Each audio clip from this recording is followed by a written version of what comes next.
This is Blues View. Coming up, we preview the Battle of the Boards at Upton Park.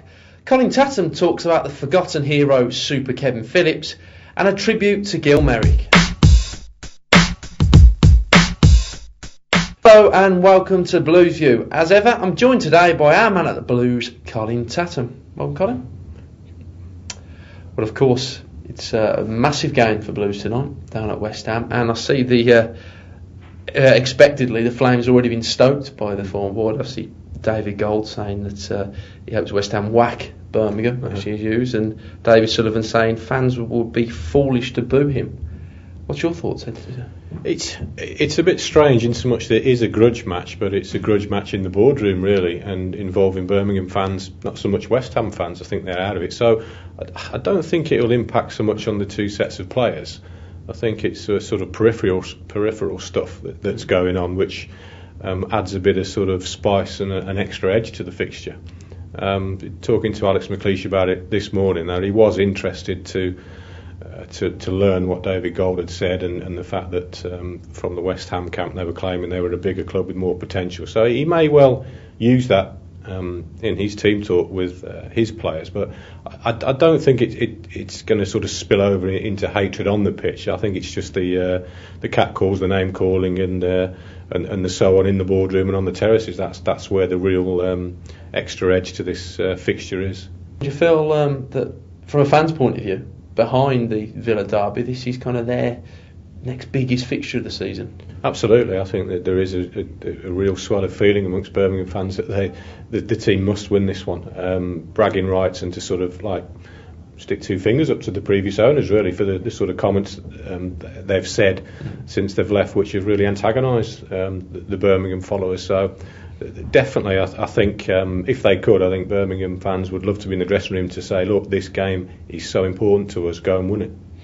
Okay, well, as Colin pointed out earlier on, he caught up with Alex McLeish earlier, and here is Big X Views. Well, I've not read any comments, but I understand there's a few flying to and fro. It's an interesting game being thrown up against our old owners, and they need the points more than we do. I think that we're in a good position. The 3 points at the weekend were vital for us because the players were creeping towards a pretty safe points margin. We were secure at the weekend. I told them that going into the game, but we weren't quite safe. I think those points would be good enough for anybody getting the 37 mark would probably stay up. But of course there's 42 points to play for, and we've got to go for as many of them as we can. Well, Colin, that's West Ham previewed, and of course looking back at the weekend, it was all about one man, Super Kevin Phillips. And just touching on to one of our viewers' questions, Mick from Spark Hill has contacted us to ask yourself, do you think Phillips should be given a start against West Ham? Personally, no. I think he is better coming on for a good stretch, not for 5 or 10 minutes, for a good half an hour or so at the end of a game. He can pick up the pace of a game, and he knows where the goal is, get the ball into the box, he will finish it. But from the off, I think, although if Kevin Phillips was 26, not 36, I'd start him, but he's not quite the player he was in terms of a 90 minutes game, particularly with the way Birmingham City play. But coming on, definitely, I would have him on a lot earlier than he has been coming on. I think that is the plan from now and the end of the season. And with Christian Benitez injured at the moment, I think it is right to go with James McFadden maybe up top and play somebody else wide on the left and hold Phillips back as the special reserve, as it were. Just about Sunday's 2-1 victory, you were at St Andrews. What did you make of that performance from Blues? Fantastic whirlwind start, first 10 minutes, took the foot off the pedal, made a few errors, a bit sloppy. Wolves came back into it, and then Wolves were just determined to hold on to that goal. Birmingham were meandering along and going nowhere until the 3 substitutes came on, and as you touched upon there, Kevin Phillips get the ball into the right areas, he finishes it off, and that's the difference. Wolves didn't play particularly badly, but Birmingham weren't certainly at their best, but they still got the result. 2 years ago, they would have found a way to have lost that game, but they wouldn't have found a way to have won it. You touched on the potential lineup for Upton Park tonight there, and we've had an email from Blue6681 who's wondering, now that we've got Gardner and Michelle in, he's wondering whether you think maybe the central midfielders now already should be given a bit of a rest, certainly bearing in mind their ageing years.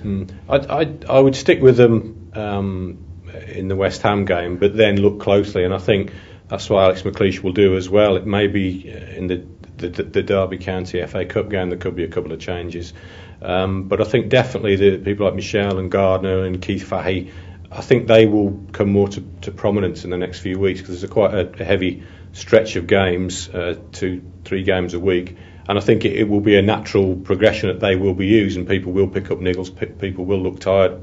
Particularly, Sebastian Larsson has run himself into the ground recently and maybe needs a little break out of it. But not just yet, but it will happen definitely, and I think it should. Well, there may be a feel-good factor around the club at the moment, but Birmingham City was touched by the sad news of the passing of Gil Merrick last week. Colin, I understand there was a touching tribute to the former goalkeeper. Yeah, it was a very poignant moment before the game when the two goalkeepers lay wreaths in the goal mouths in memory of Gil, as you said. I don't think we'll ever see his like again. Somebody who served the club 25 years as a player and a manager, and it's all too easy to band around the word legend, but this guy was a legend. A fantastic goalkeeper in his own right, and very much ahead of his time and his preparation, not just as a player but as a manager as well. And ultimately, he delivered Birmingham City's only major trophy, the 1963 League Cup. And as I said, a real gentleman of a bloke as well. And it's a really sad passing. And as I said, I just don't think we'll ever see his like again at the football club. Thanks, Colin, and thanks to you for watching. We'll be back same time next week, and here we'll end with a few memories of Gil Merrick. Keep right on to the end of the road. Keep right on to the end. If the way be long, let your heart be strong. Keep right on round the bend. If you're tired and weary, still journey on till you come to your happy abode, where all you love and you're dreaming of will be there at the end of the road. Keep right on to the end of the road. Keep right on to the end. If the way be long, let your heart be strong. Keep right on round the bend. If you're tired and weary, still journey on till you come to your happy abode.